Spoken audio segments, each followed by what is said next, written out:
నమస్కారం అండి యూట్యూబ్ మిత్రులకు. ఆంధ్రప్రదేశ్‌లో ఆగస్టు 15 నుంచి ఈ యొక్క అన్నా క్యాంటీన్‌లు ప్రారంభించడం మనమంతా గమనించాం. అన్నా క్యాంటీన్‌లలో అక్కడ లోపల మెనూ పెట్టేదాన్ని గానీ, ప్రజలకు పెట్టేదాన్ని గానీ, ప్రజలు దాని ద్వారా తినడాన్ని ఆస్వాదించేదాన్ని గానీ, వీటేంటిని మనం తప్పు పట్టాల్సిన అవసరం లేదు. లక్షణంగా ప్రజలకు ఉపయోగపడే ఏ పథకమైనా ఆహ్వానించాల్సిందే. కానీ ఈ అన్నా క్యాంటీన్‌లు వాటికి వేసిన రంగుల గురించి ఖచ్చితంగా మనం ప్రస్తావించాలి. ఎందుకంటే చంద్రబాబు నాయుడు గారు ఈ 2024 ఎలక్షన్‌లకు ముందు జగన్మోహన్ రెడ్డిని రంగుల పిచ్చి పట్టింది. ఇష్టం వచ్చినట్టు శ్మశానాలకు, బళ్ళకు, గుళ్ళకు ఎక్కడ పడితే అక్కడ వాళ్ళ రంగులు కొట్టుకుంటున్నారు. వాళ్ళ పార్టీని పొ పైకి తీసుకొని రావాలనే ఉద్దేశంతో ఇష్టం వచ్చినట్టు రంగుల పిచ్చితో ముందుకెళ్తున్నారు.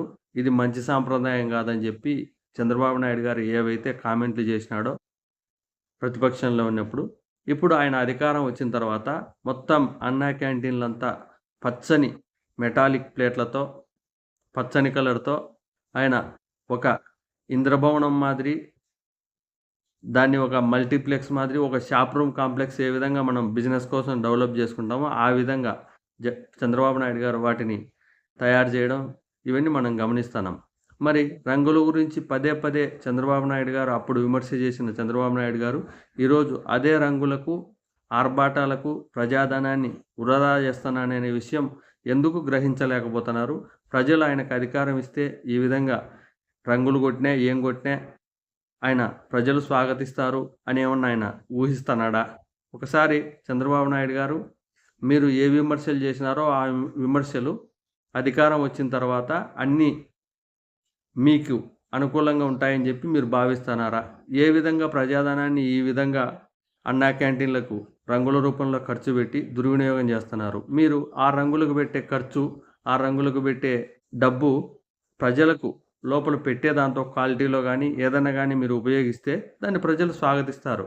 అది చేయకపోగా మీరు కేవలం రంగులను విమర్శించి తిరిగి మీరు అధికారంలోకి వచ్చిన తర్వాత ఇష్టం వచ్చినట్టు ఈ రంగులకు ప్రజాధనాన్ని ఖర్చు పెట్టడం ప్రజలు ఏ విధంగా స్వాగతిస్తారో ఒకసారి ఈ వీడియో చూస్తున్న వాళ్ళు ఎవరైనా కానీ కింద కామెంట్ రూపంలో చెప్పండి. వాళ్ళు కూడా ఒకసారి ఈ రంగుల విషయంలో ఏం తప్పు చేస్తున్నారనే విషయం వాళ్ళకు కూడా అర్థమవుతుంది. ఆ పార్టీ వాళ్ళకు మనం వేరే రాష్ట్రాలకు పోయినా, వేరే ఇతర ప్రాంతాలకు పోయినా అక్కడ కూడా వాళ్ళ ప్రభుత్వాలు కూడా దాదాపుగా ఇటువంటి క్యాంటీన్‌లు రన్ చేస్తున్నాయి. కర్ణాటక పోతే కర్ణాటకలో బెంగుళూరులో కూడా ఇందిరా క్యాంటీన్‌లు అనే పేర్లతో రన్ చేస్తున్నారు. కానీ వాళ్ళు ఎక్కడ ఇటువంటి ఆర్భాటాలు లేకుండా ఒకసారి ఇందిరా క్యాంటీన్‌లు గనుక చూస్తే నార్మల్‌గా వాళ్ళు లోపలుండే ఇంటీరియర్ కూడా వాళ్ళు సింపుల్‌గా డిజైన్ చేసి ప్రజాధనాన్ని ఎక్కడ వృధా చేయకోకుండా అక్కడ ఆ విధంగా వాళ్ళు కట్టడం జరిగింది.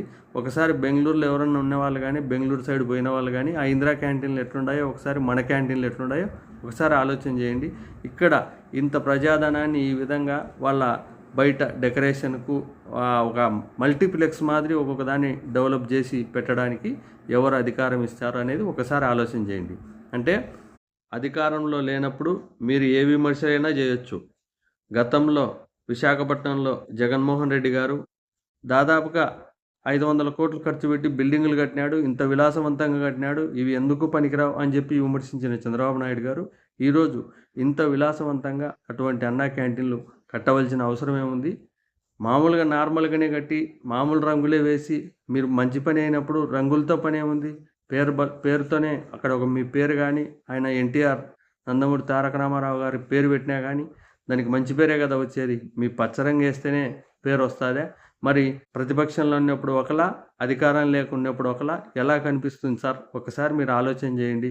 మీకు సజెషన్ ఇచ్చేంత మనుషులమేం కాదు కానీ మీరు చేసిన విమర్శలకు మీరే ఒకసారి సమాధానంగా ఆలోచన చేసుకోండి అని చెప్పి నా మనవి.